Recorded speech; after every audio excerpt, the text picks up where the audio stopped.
announce some breaking news. Number one, we got our passports. Yay!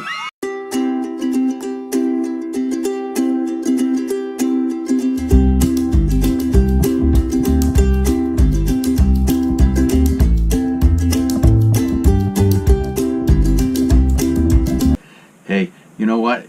These came really quick. I'm really impressed. I think it was about a total of 3 weeks. Now I did get these last week. So, yeah, about 3 weeks. So, pretty awesome. So now we can travel into Canada and Mexico and wherever. So, I've never had a passport before. So this is 62 years old, my first passport. It's pretty exciting, I think. We eventually want to go into Alaska and go through Canada to get there, of course.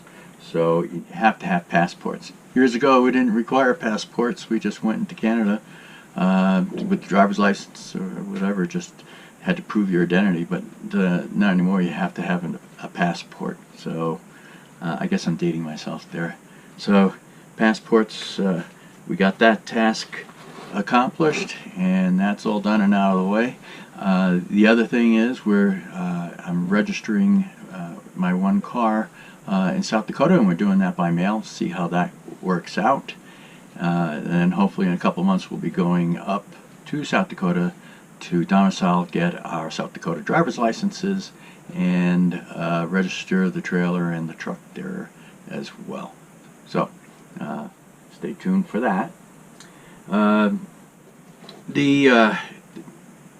Oh, before I forget, a couple of subscribers had suggested that we do Patreon.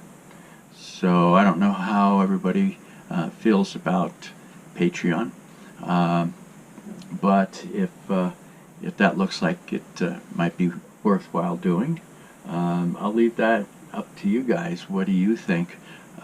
You are my loyal subscribers, have kind of stuck with me from the beginning, and the channel is growing. It's growing slowly, but it is growing. So thank you very much for sharing our videos with people. I appreciate that. So what do you think? Should we set up a Patreon and have subscribers through Patreon? And I don't know what levels of rewards, what content we should offer for that. So I'm open to suggestions. So what I'm going to do is, number one, is take a poll, and the poll will appear right up over here. Should we do Patreon? Yes or no? I appreciate that. So let me know what you think. Also, you can certainly feel free to make comments in the comment boxes down below. So appreciate all your feedback. All right, moving on.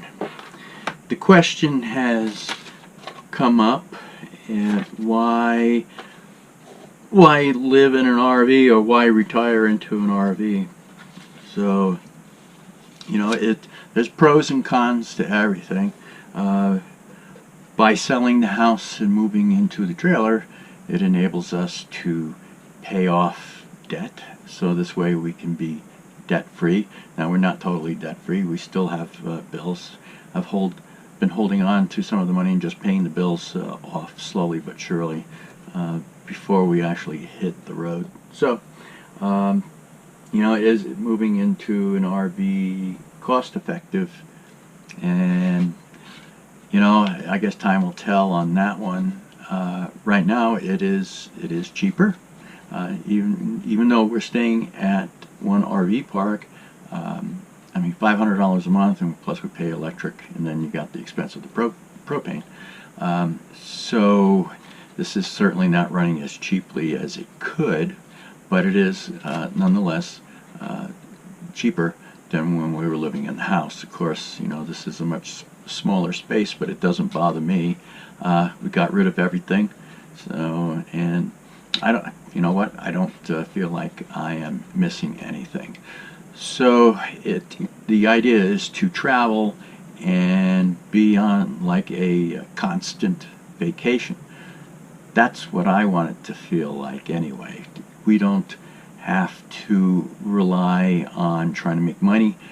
We're retired, we have our Social Security, we have retirement accounts that we've set up, so we already have a baseline income. If we want extra money, then I guess we could work if we desire it at some odd places, or just try and make me money online. So, and I think that's probably the route we'll go. I don't want to be spending a lot of my time trying to make money. Only some of the time. So that's why I'm not going to do videos every day, but a couple times a week. Keep everybody updated and places that we're seeing. That's the goal, is to show places to go and visit, and whether it's worthwhile, and give our opinions and stuff on things like that. So I want it to be just one great big long vacation, irregardless of whether it's cost effective. You can make it as expensive as you want, or you can make it as cheap as you want. Whatever your budget is going to allow. So I mean, we're going to boondock maybe 5-6 days at a time, and then stay at an RV park for a day or two, and then boondock again for another 5 or 6 days. So between boondocking in very inexpensive or free places and offset that with RV parks, I don't think our expenses are going to be too high.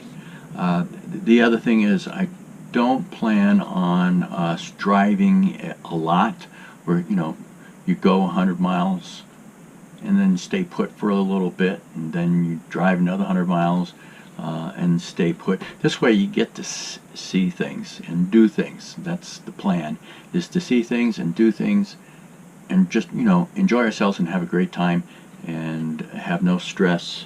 So getting rid of the house got rid of the stress. So I feel really good about it. Are we homeless? I guess by the definition of the law, we are. I don't feel like we're homeless. We have a house on wheels, and our backyard just happens to change every so often. So we're not forced into a situation of homelessness like some people are, and there are channels out there that are dedicated to that. People living super cheap, out of cars and vans and that. But that's not what this is about.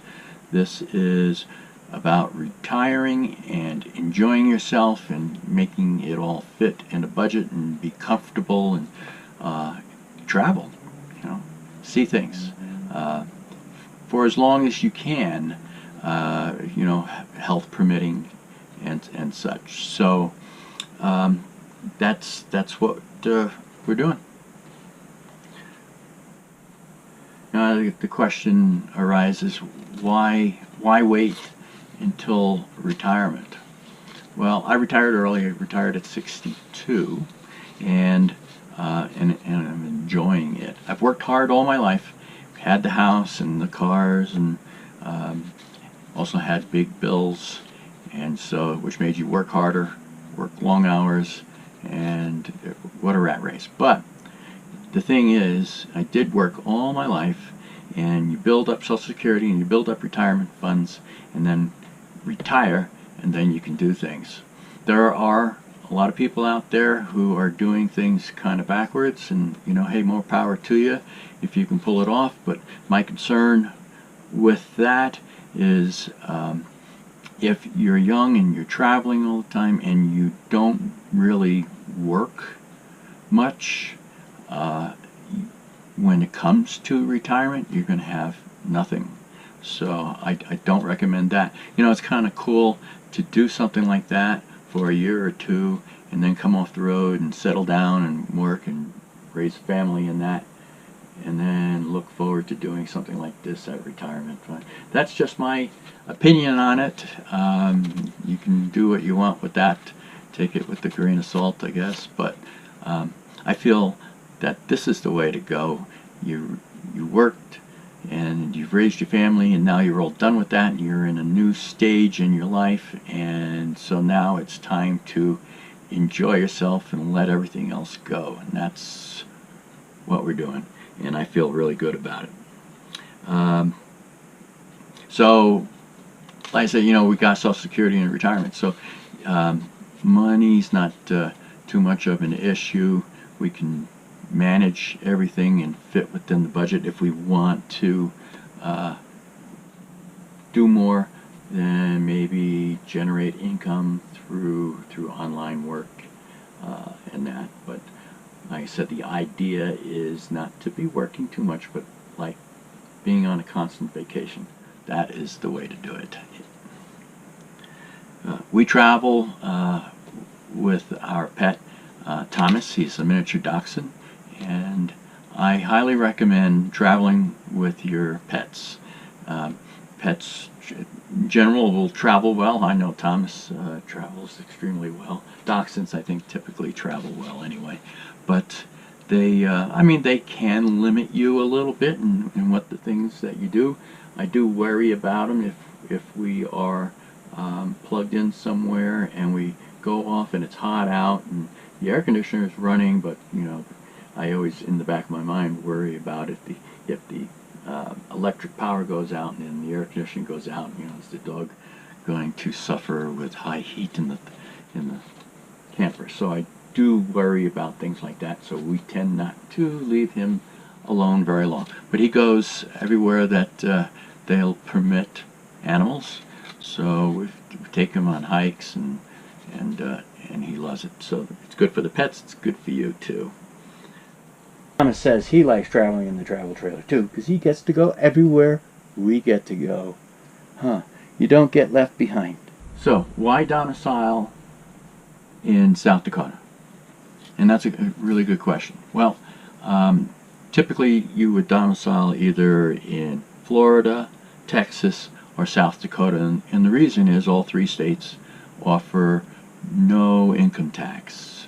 So that's good news, because if you have Social Security and you have other income, then you could be taxed. So we want to minimize taxes as much as possible. South Dakota, for me, won over the other two states because auto insurance is cheaper. Domiciling is real simple.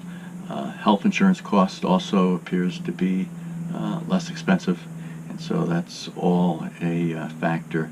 Texas, their auto rates are very high, especially since they've had all those floodings and stuff going on. And then Florida is also relatively expensive as far as auto insurance and health insurance. Yeah. So in my book, South Dakota won. But I will keep you abreast as to how much things cost with South Dakota, and whether that was ultimately a good deal. You know what? The thing is, you're not stuck being domiciled in one state. So if you domicile in South Dakota, and then it looks like it would be more worthwhile to go somewhere else, you can do that. So not a big deal. This is a very transient country, so you can do things like that, and that's totally awesome. So if you have any further questions, don't hesitate to put comments in there. I appreciate it. Please share our videos with other people so our channel can keep on growing, and I'm going to try and put out more videos. This one's a little late coming out. I did have other things in the works. I just didn't like the way they were coming out, places to see. But I am going to do a little series on places to see and things to do in Colorado. Colorado is a exceptional state as far as outdoor activities, and there is an abundance of things to do. And I will create a little mini series on that. So until next time, happy camping. What you want, Thomas? What? What do you want? What do you want? You want to go for a walk? Okay. You want to go for a walk? Okay.